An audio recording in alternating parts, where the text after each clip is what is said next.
On this episode of Something Green, we take you to Shibuya Bar and Restaurant located in Greater Kailash 2, New Delhi. Here we meet culinary expert Simi Kohli, who shares with us 2 recipes. You don't want to miss this.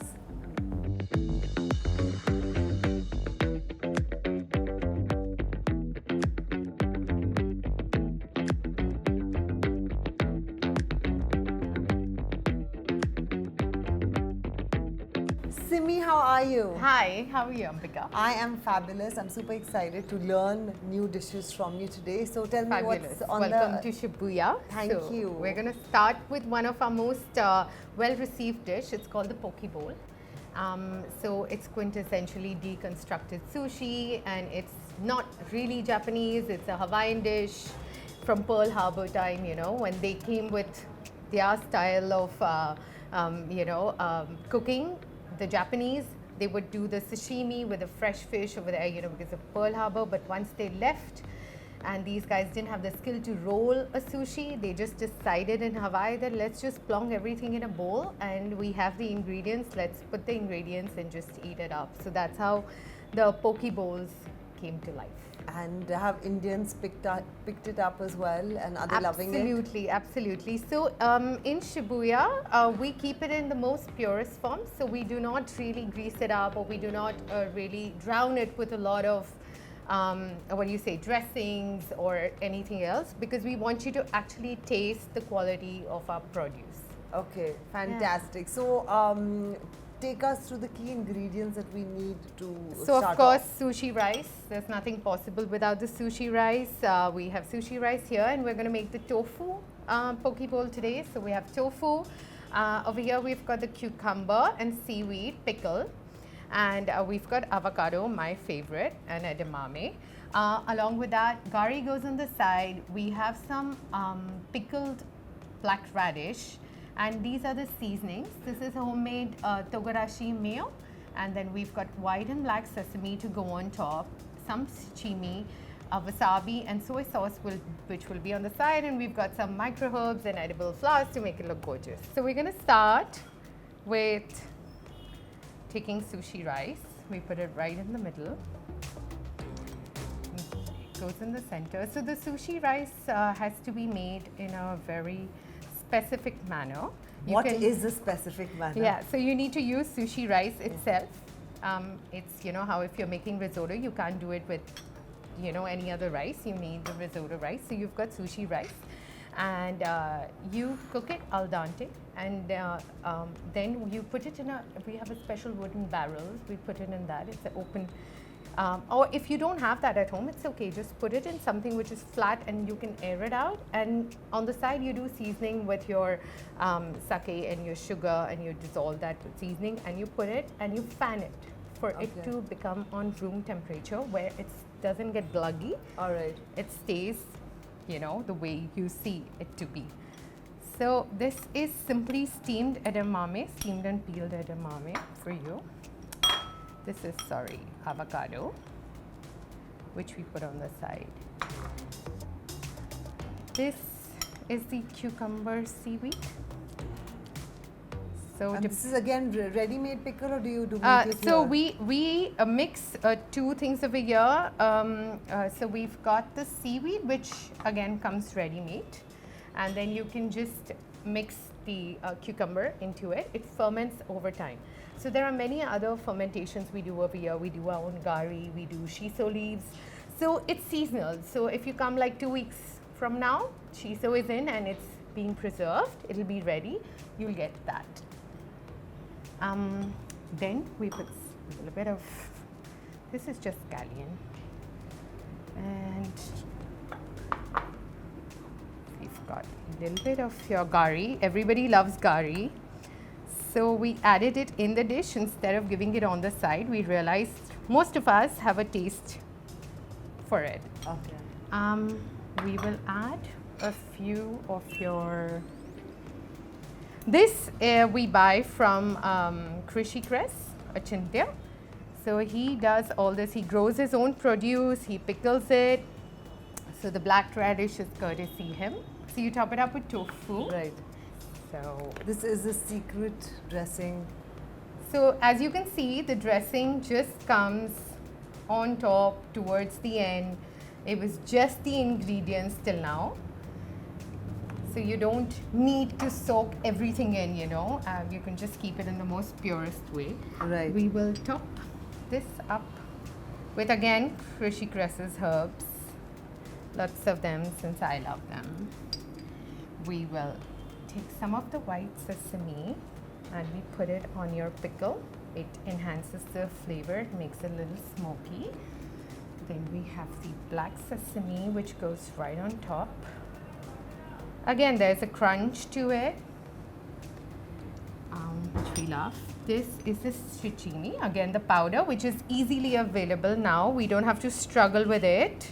We have a lot of Japanese joints from all the way from NCR to Gurgaon in Noida now.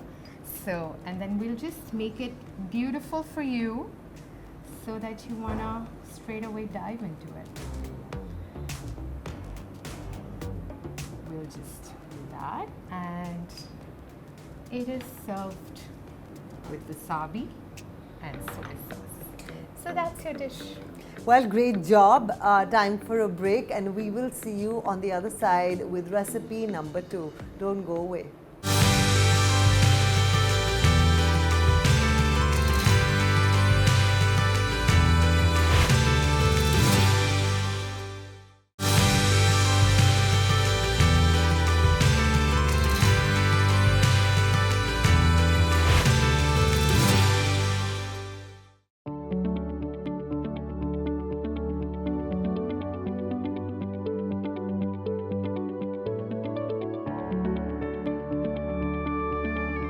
Welcome back. Time now to learn how to make a Cheung fung in the comfort of your own home. It is slightly tough, but as our culinary expert tells me, practice makes you perfect. So take us through the key ingredients required.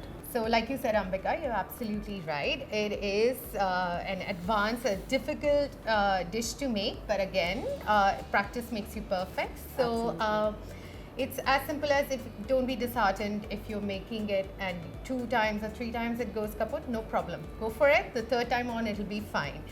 So the key ingredients for this is the batter, which is a mix of rice flour, cornstarch flour, and we have wheat flour and seasoning and water. Simple as that. And we are making prawn chung fung. So we have a mixture of chopped prawns. It's pure, just prawns, which is seasoned, and a little bit of fat to bind it together and hold its shape. On a steamer, we have a Cheung fung steamer. It's a special steamer, but you can use it at home also in a steamer with the flat trays. You get it on top, and then you spread out a cloth. Now this cloth has to be special because it has to be, which you can buy online as well. It's pure cotton. The fiber doesn't get caught while cooking your ingredient on it. But what is most important is that it's not going to catch fire, which is most important, right? You don't want to burn up your house trying to make something. Right. So we pour the batter on top of it. It spreads. You just turn the tray around so it spreads into a proper rectangle. Then you take your batter mix and you just make sure that it is thin enough. It's not, if you find any holes, just fill it up. It's like a crepe, not a pancake, but a crepe. So when you see the crepe is forming, just take the mixture and put it in a nice log manner. You know, so you just spread it out evenly, not too much, not too less, right from end to end. And you cover it with a lid. Let it steam for a bit. Once you see that, you know, if the timing has like gone to 3 minutes, you're almost done. 3 to 3.5 minutes, it's done. You can open it, you can have a visual look at it. Your prawns look pretty much done. You start rolling the cloth up, you turn it over and you roll it up, and then you take your Cheung fung out, which is right here in front of you, and you chop it into 3 segments. Place 2 and 1 on top of it, and it is ideally served with a Cheung fung sauce, which is made with oyster, light soy sauce, dark soy sauce, sesame oil, and of course if you want to make it special, you can add your own bit of seasoning or a secret ingredient or whatever you wish to make it your own special recipe. So that is the Cheung fung sauce, and this is your Cheung fung, and we serve it over here with topiko on top of it, which is flying fish roe. So these have a real taste of umami. They pop in your mouth, Right. and everybody loves that salty taste that, you know, just amplifies the whole experience.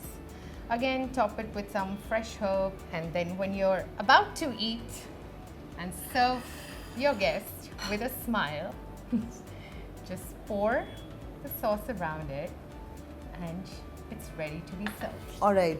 So tell me, if somebody has to become a dim sum specialist at home, any book they should kind of buy or invest in? More than books, I would say watch a lot of YouTube videos, Pinterest recipes, and watch videos like you are taking a video right now. It's always better when you know, the audience can see it rather than read it, because it's a lot of artistic involvement in it. You know, the way you pin the dumpling together, it takes art. They think of it as an expression of like, you know, themselves. So they come up with, every chef wants to top the other chef with, by adding a splash of color into the skin, which could be from the carrot juice or the beetroot juice. There are different shapes and sizes to it. You know, some of them go way ahead and make them look like little bunnies and things like that. So you need to see all these videos, but when you start, I would say that just try to get your you know, a dough right. Go with it, go with the easy one, and just try it one step at a time, and you will reach to a Cheung fung, like, if you are committed to it, for sure. Time for a break. After that, I am going to taste this delicious food. Don't go anywhere.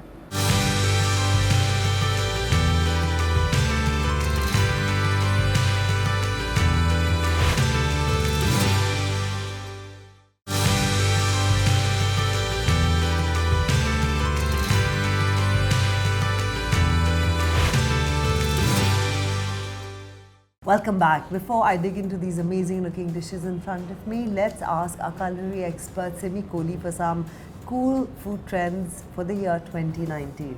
So the cool food trends for 2019 in Pan Asian would have to be Shibuya toast, what we made in our dessert section. It really did trend very well. We've got people writing articles about it. We've been graced with a lot of love because of that beautiful dish. So it is that, you know, a dish that makes you nostalgic, brings you back home, and that's our food motto in Shibuya. We have everything which you eat, it should be nostalgic, comfort food. It could look as beautiful, aesthetic, modern in time, but when you eat it, it has to be something which is going to make you feel like it's satisfying my soul. It gratifies me. I need to come back for more. So the cool dishes which go over here, the poke bowl is another cool element. Everybody's loving the idea of deconstructed sushi, so it's really doing well. We also have, along with Cheung fung, in our dim sum section, we do a gyoza, which comes with its own lattice on top. That has been received very well as well, and is creating some ripples and trends around. So we have been lucky with a few things in our menu which have been considered to be cool by the millennials. So yeah, that's what I would like highlight from our menu. You are also a food photographer, so if you could take us through a list of your favorite food photographers and people one should follow on Instagram. So on Instagram, there's this person called Passionate About Baking, is her Instagram handle, and her name is Deepa Rajpal. I think she is just amazing. She's got her own sense of style, which you can see in every picture. Her brand equity is brilliant, and she's someone I completely look forward to every day. I hope she's posted something on Instagram. Fantastic. Now let's dig in. Absolutely. Let me just help you Thank before you. this sneaky little thing slips away. Wonderful. Thank you.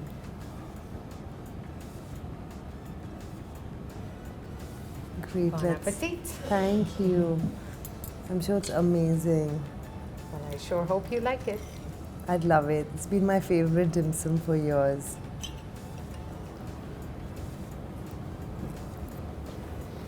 Mmm. So good. Thank you. Can you feel them pop on your tongue and just add to the whole element? So that's why, you know, the seasoning inside of the prawns, you do go light on it because Right. you're adding tobiko on top. Otherwise, your dish might just get too salty. Absolutely. So you might want But to what's watch the on thought that. process behind a Cheung, fung and a prawn dim sum? Prawns in dim sum cook very well. They steam fast. The possibilities are amazing. You can use it with chicken. You can mix it with pork. You can use the entire prawn. You can tempura it.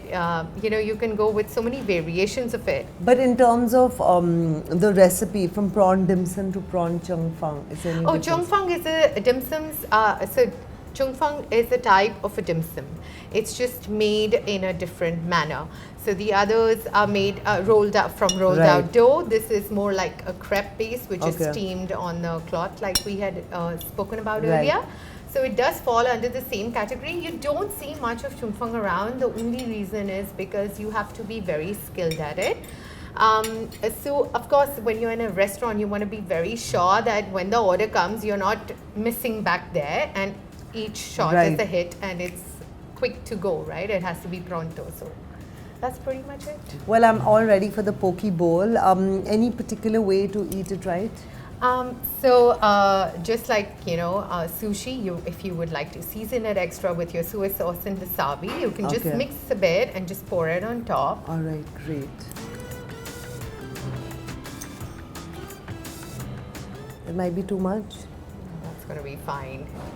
Okay, I'll just do a touch of wasabi. All right then. And try to take an element of each Oh, together really? with the rice, with every bite, whatever you like. If you want it to get a little more on the sour note, go hit for the pickle. If you want to neutralize it, then go for the edamame. And if you want to make it greasy and fatty, hit the avocado. Well, there's so many ways and so many different flavors in one poke bowl. Fantastic. Thank you so much. My And, pleasure entirely. Thank you. I hope all our viewers try and make this. It seems quite easy. I think it is rather easy to make and it is delicious. So happy trying. And Simi, once again, thank you for your time. Thank you for coming and thank you for being here with us today.